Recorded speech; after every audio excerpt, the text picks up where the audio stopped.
चैत्र नवरात्रि की हार्दिक शुभकामनाएं। हिंदू धर्म में चैत्र नवरात्रि का काफी ज्यादा विशेष महत्व होता है। नवरात्रि के 9 दिनों में माँ दुर्गा के अलग अलग रूपों की पूजा की जाती है। चैत्र नवरात्रि के पहले दिन माँ शैलपुत्री की पूजा की जाती है। माँ शैलपुत्री का जो स्वरूप होता है वो काफी ज्यादा सौम्य होता है। माँ बैल पर सवार होती है, उनके दाहिने हाथ में त्रिशूल होता है और बाएं हाथ में कमल का फूल है। माँ शैलपुत्री को पर्वतराज हिमालय की पुत्री माना जाता है। इस बार नवरात्रि एक और भी ज्यादा खास है क्योंकि 100 साल बाद पंचग्रह योग बन रहा है। इस युग में मीन राशि में शनि, सूर्य, बुध, शुक्र और राहु एक साथ होंगे। यह योग धन, समृद्धि, खुशहाली लेकर आता है। साथ ही इस नवरात्रि में सर्वार्थ सिद्धि, इंद्र, बुधात्य और लक्ष्मी नारायण योग भी बन रहे हैं। इसे और भी ज्यादा शुभ बनाते हैं।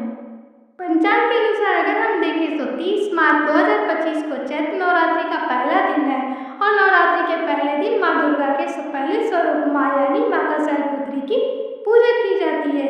नवरात्रि की शुरुआत में घट स्थापना भी होती है, जिसे कलश स्थापना भी कहा जाता है। पंचांग के अनुसार इस साल चैत्र नवरात्रि 30 मार्च से शुरू हो रही है और 6 अप्रैल को खत्म हो जाएगी। इस दौरान भक्त माँ दुर्गा के 9 रूपों की उपासना पूजा करते हैं। नवरात्रि के जो दिन होते हैं वो काफी ज्यादा पवित्र माने जाते हैं।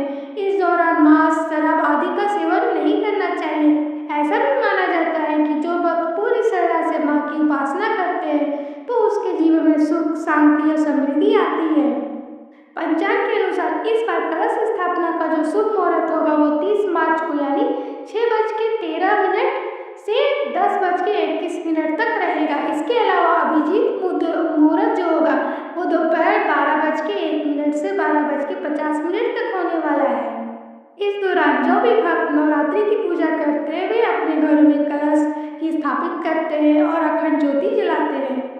पहले दिन माँ शैलपुत्री को गाय के दूध और घी से बनी चीजों का भोग लगाना चाहिए। आप उन्हें दूध से बनी बर्फी या खीर का भी भोग चढ़ा सकते हैं। मान्यता है कि अगर आप इससे घर में सुख, शांति और सकारात्मक ऊर्जा बनी रहेगी अगर आप इस तरह का भोग लगाकर माँ शैलपुत्री को अर्पित करते हैं तो। इस दिन माँ शैलपुत्री की कथा आप अवश्य पढ़ें।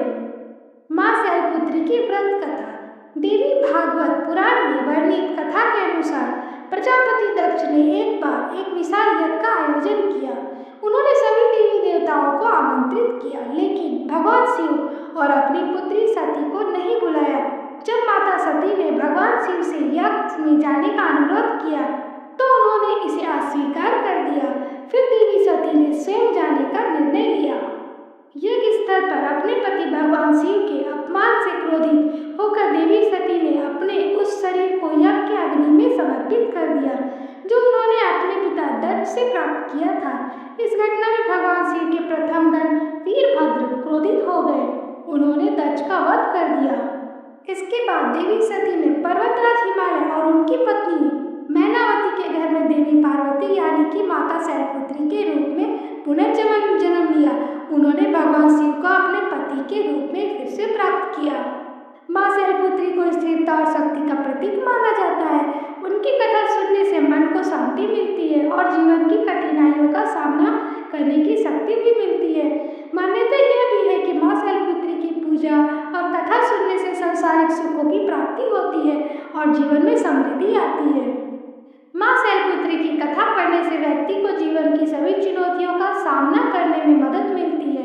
साथ ही व्यक्ति भाग्योदय हो सकता है। इसके अलावा अगर आपको किसी परेशानियों का सामना करना पड़ रहा है तो इस व्रत कथा को पढ़ने से व्यक्ति की मनोकामनाएं पूरी हो सकती है।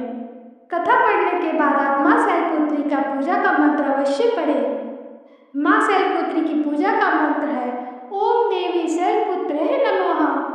वंदे वचितलाभाय चंद्रतत्कृतशेखरां दिशारूढां शूलधरां शैलपुत्रीं यशस्विनीं। या देवी सर्वभूतेषु मां शैलपुत्रीरूपेण संस्थिता। नमस्तस्यै नमस्तस्यै नमस्तस्यै नमो नमः। मंत्र पढ़ने के बाद आप आरती करें माता शैलपुत्री की और अंत में माँ प्रार्थना करके माता रानी से क्षमा प्रार्थना मांगे। धन्यवाद।